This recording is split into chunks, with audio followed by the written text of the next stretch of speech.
Hello dear students, स्वागत है हमारे इस यूट्यूब चैनल लर्निंग साइंस इन हिंदी में। Welcome welcome.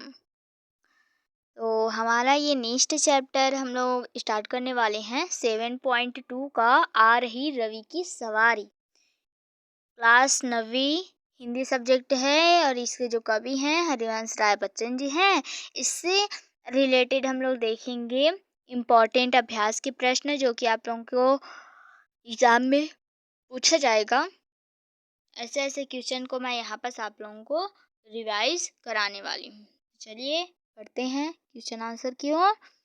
अभ्यास के प्रश्न पहला है, बादलों से अनुचरों ने स्वर्ण की पोशाक धारी, इस पंक्ति का क्या आशय है? उत्तर, सूर्य की किरणें प्रातः काल बादलों में फैलती है तो ऐसा लगता है कि बादल सोने की पोशाक धारण किए हुए हैं। मतलब कि जब बादल जो छाया रहता है और जब सूर्य जो है उगता है, सूर्य की जो उगता है तो उसमें से प्रकाश निकलती है। प्रकाश जो है अगर बादल में पड़ता है तो वो कौन से कलर का? सोने कलर का दिखाई देता है। उसी को जो बादल हैं वो सोने के पोशाक धारण किए हुए हैं या पहने हुए हैं, ऐसा बताया जा रहा है।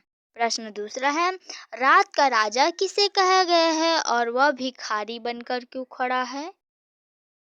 उत्तर, रात का राजा चंद्रमा को कवि ने कहा है जो प्रातः काल सूर्योदय उपरांत कुछ समय भिखारी समान दिखाई देता है और रात के अंधकार के साथ तारक समूह अदृश्य हो जाते हैं।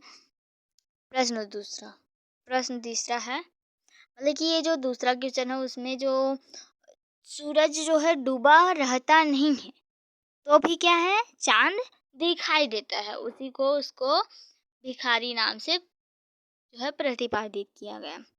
प्रश्न तीसरा, रवि की सवारी आने पर क्या क्या हो रहा है? अपनी भाषा में लिखिए, चित्रित कीजिए। उत्तर,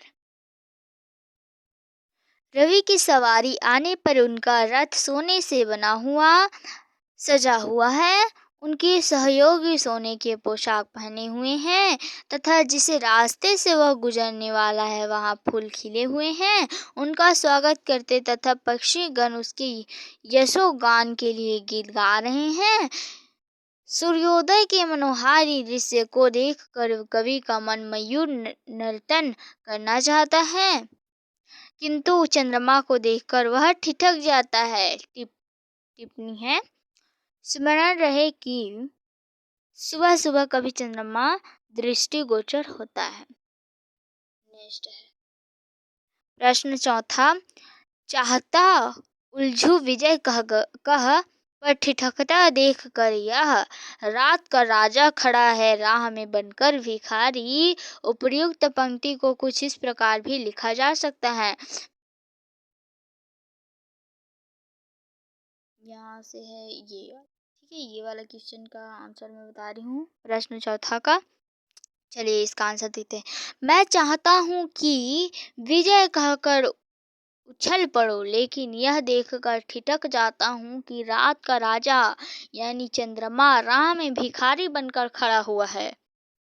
इसी प्रकार आप अपनी भाषा में आगे दी गई पंक्तियों का लिखिए। चलिए आगे की पंक्ति में क्या दिया है उसको देखते हैं भाई।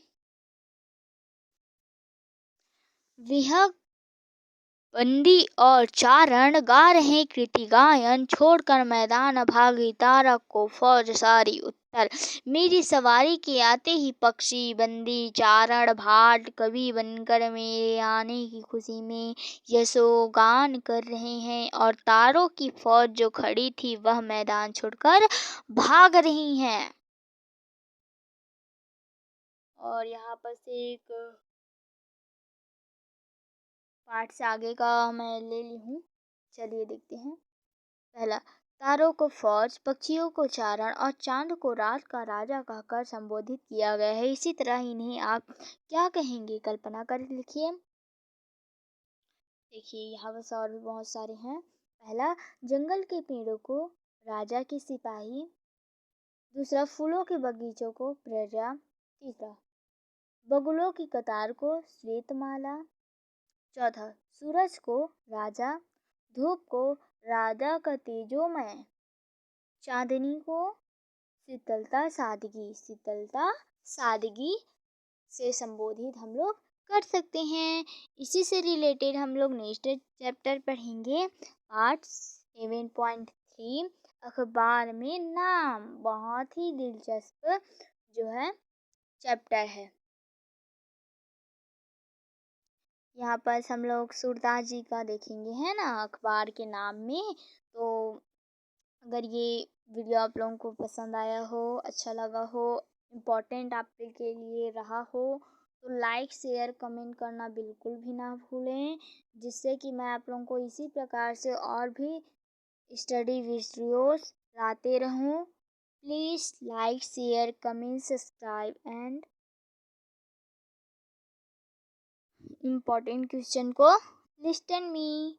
Thanks watching this video.